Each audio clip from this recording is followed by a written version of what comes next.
हमारे टाइम में तो कोई जाता नहीं था। अब सेंट्रल हो गई है तो अटेंडेंस लगती होगी, नहीं? अटेंडेंस तब भी लगती थी। कितने घंटे क्लास करती हो? 14 घंटे को बैलेंस करना है, 14 आवर्स।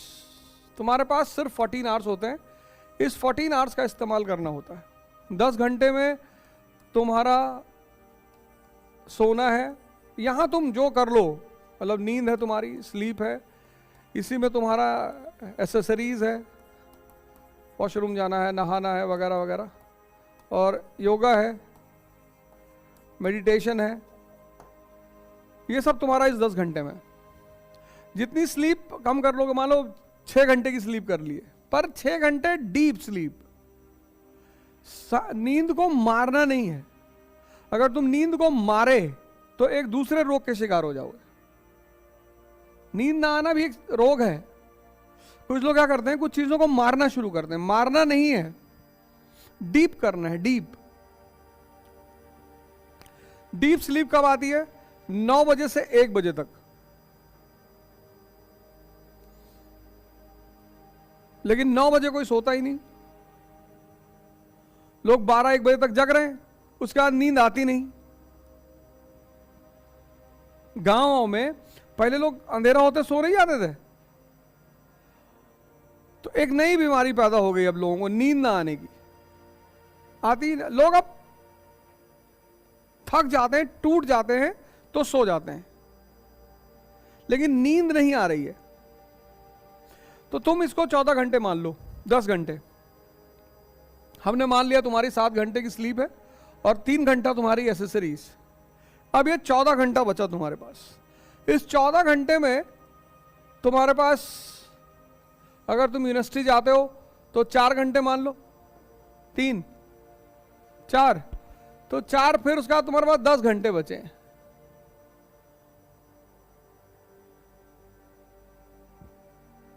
दस घंटे।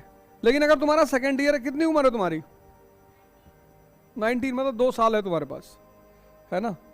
तो अगर इस फेज को तुम अगर मैनेज कर लेती हो, क्या क्या सब्जेक्ट हैं तुम्हारे? और लास्ट ईयर में क्या रखोगी? मेडिकल और PSIR, ठीक है। ऑप्शनल क्या रखोगी? PSIR। तो तुम ऑप्शनल वैसे ही तैयार कर लो, तुम्हारा वो पेपर तो ग्रेजुएशन वाला वैसे ही निकल जाएगा, है कि नहीं? ऑप्शनल तैयार कर लो, तुम्हारा ग्रेजुएशन वैसे ही बहुत अच्छा निकल जाएगा।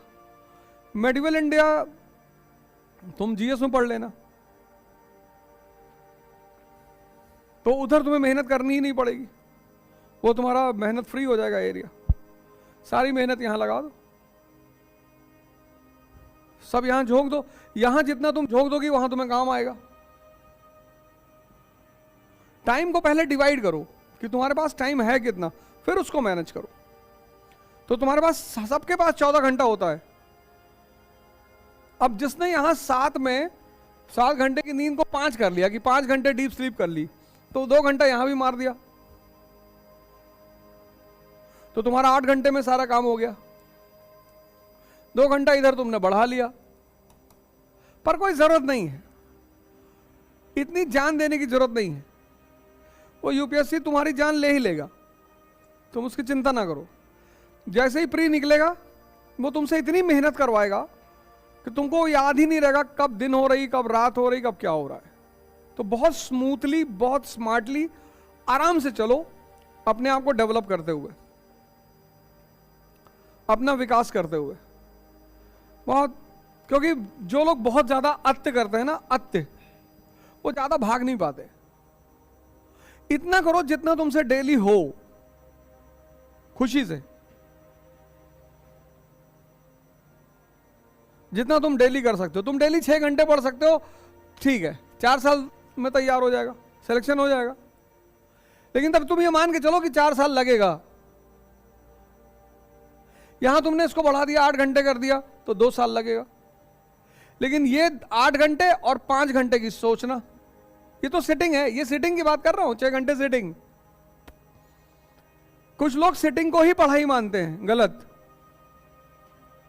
ना। सिर्फ सिटिंग पढ़ाई नहीं है, इसलिए कुछ लोग बैठे ही रह जाते हैं 12 घंटा 15 घंटा, वो माइनस में जा रहे हैं,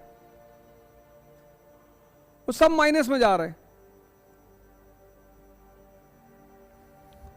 सिटिंग 6 घंटे की तो डाइजेशन 6 घंटे की, तो ये 12 घंटा हो गया। सिटिंग 8 घंटे की तो डाइजेशन 4 या 5 घंटे की। इसको देखो ये कितना है, ये इस पे लोग नजर ही नहीं डालते, डाइजेशन वाला। ये बहुत जरूरी है, मनन, सोचना, इसमें कई चीजें आती हैं, इसमें डिस्कशन भी आता है। एक टॉपिक तुमने तैयार कर लिया, अब तुम दोनों लोग शाम को मिले और 2 घंटे में तुमने इसको समझा दिया पूरा, तो वो 10 घंटा भी ऐड होगा पढ़ाई में। ये जो है सोचने वाला राउंड, इसमें कई चीजें आती हैं, सोचना आता है, कैलकुलेशन आता है, डिस्कशन आता है, लिखना आता है, ये सब आता है, पर वो डेडिकेटेड पढ़ाई को ही रहता है। तो सिटिंग पर बहुत ज्यादा वो नहीं करना है कि हम 12 घंटा बैठते हैं। 12 घंटा बैठना नहीं है, 12 घंटा बैठने, 12 घंटे की पढ़ाई में कितना एब्जॉर्ब हो रहा है ये जरूरी है।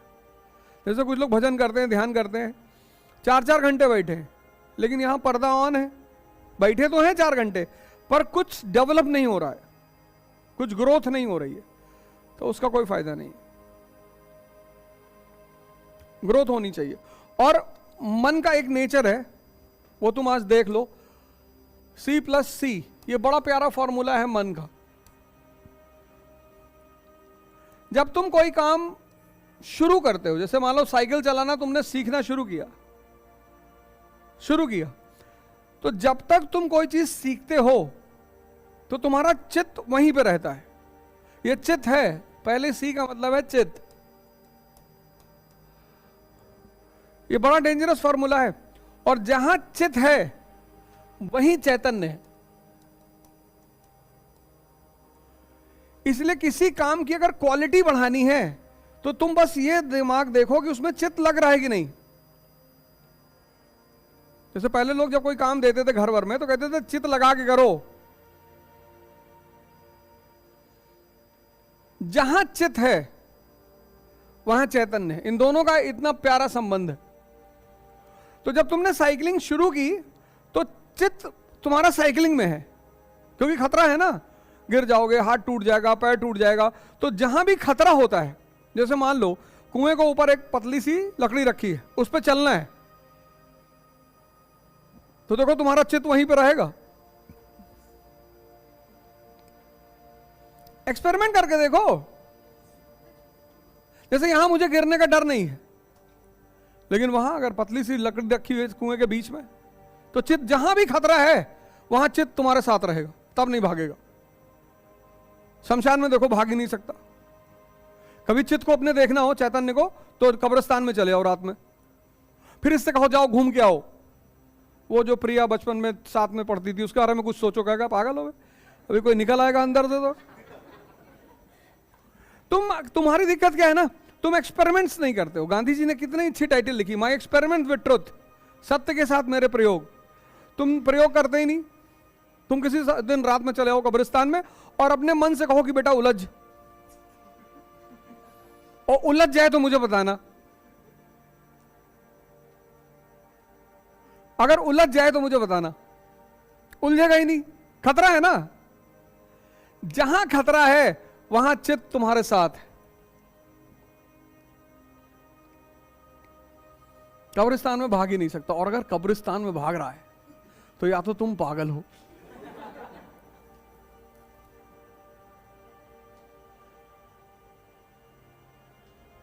नहीं भागेगा। रात में जाओ 2 बजे, इतनी कहानियां हैं कब्रिस्तान की। तो लेकिन जैसे ही तुमने, अब देखो एक बात, जैसे ही तुमने साइकिलिंग सीख ली, जब सीख रहे थे तो बड़े अटेंटिव थे। जब सीख ली, साइकिल चलाना आ गया, अब नहीं गिरते, तब साइकिल चल रही है, चित्त कहीं और है। लेके गए, खोस दिए ट्रक में। लोगों ने कहा इतना बड़ा ट्रक है भैया, पता नहीं दिमाग कहां था, कहते नहीं लोग। यही ध्यान है। जब तक सीखे तब तक तो साथ में था, क्योंकि जहां खतरा है वहां वो भागेगा नहीं।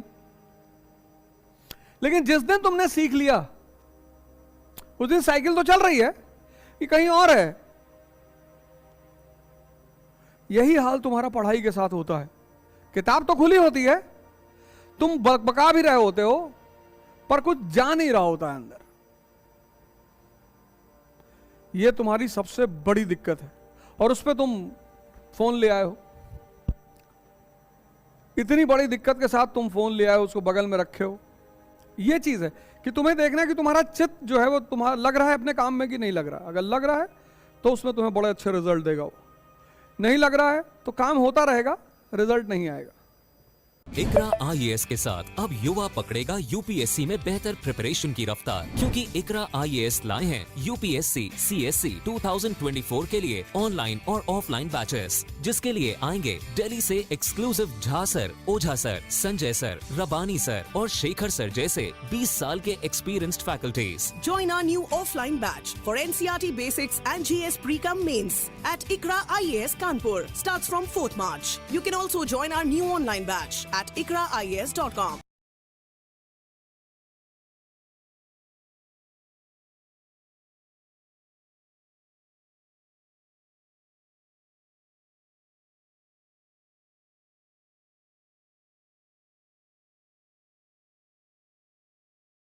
समय